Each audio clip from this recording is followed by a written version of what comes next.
Hi friends, welcome to Santoshi's world. ఈరోజు మనం మార్గశిర లక్ష్మీవారపు నోము కథ పార్ట్ 2 చెప్పుకుందామండి. మధ్యలో వీడియో చేయడానికి చాలా గ్యాప్ వచ్చిందండి. వీడియో చేయడానికి కొంచెం టైం తీసుకోవాల్సి వచ్చిందండి. కోల్డ్తో వాయిస్ మారిపోయింది, అందువల్ల చేయలేకపోయాను. సో ఇప్పుడు మనం కథలోకి వెళ్దాము.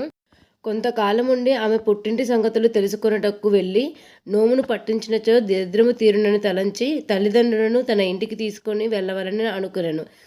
ఒకనాడు ఆమె తల్లితో, అమ్మ, ఈవేళ మార్గశిర లక్ష్మీవారం కనుక మనం నోము నోచుకునవలను, నీవు ఎంగిలి పడవద్దని చెప్పాను. ఆమె అట్లయని పిల్లలకు చద్దిని పెట్టుచు అలవాటు ప్రకారం ఒక ముద్ద నోట్లో వేసుకున్నాను. అంతలో కుమార్తె వచ్చి నోము నోచుటకు స్నానం చేయమని పిలిచాను. ఇంతలో తల్లి ఆమెతో, అమ్మ, పిల్లలకు చద్ది అన్నము పెట్టుచు మరిచిపోయి ఒక ముద్ద నోటిలో వేసుకుంటునని చెప్పాను.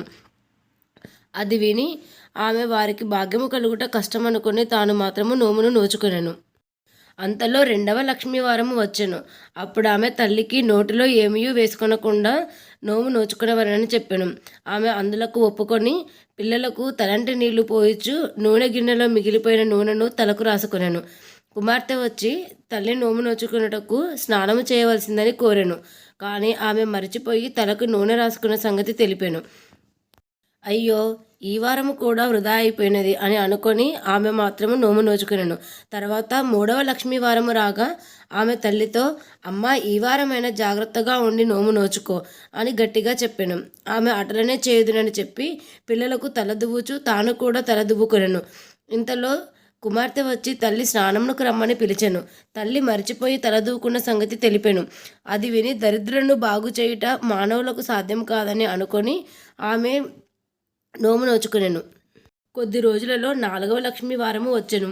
ఆ వారమైన తల్లి చేత నోమును నొప్పించవలనను పట్టుదలతో ఆమె తల్లిని ఒక గోతిలో కూర్చుండబెట్టి పైన బల్లను మూతవేసి తాను తన పనులను చేసుకొని చుండెను.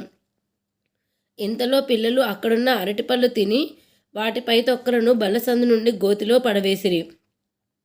అందులో ఉన్న తల్లి దురదృష్టవంతురాలగుటచే ఆ తొక్కలను తినెను. అంతలో కుమార్తె వచ్చి మీద నుండి బల్లను తీసి తల్లిని స్నానమునకు రమ్మని పిలిచెను.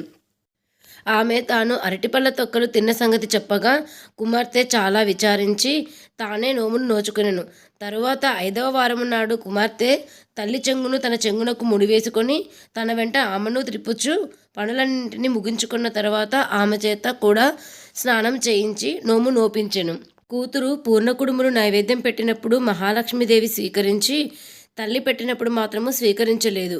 అది చూచి కుమార్తె అట్లు చేయుటకు కారణమేమని మహాలక్ష్మిని అడిగాను.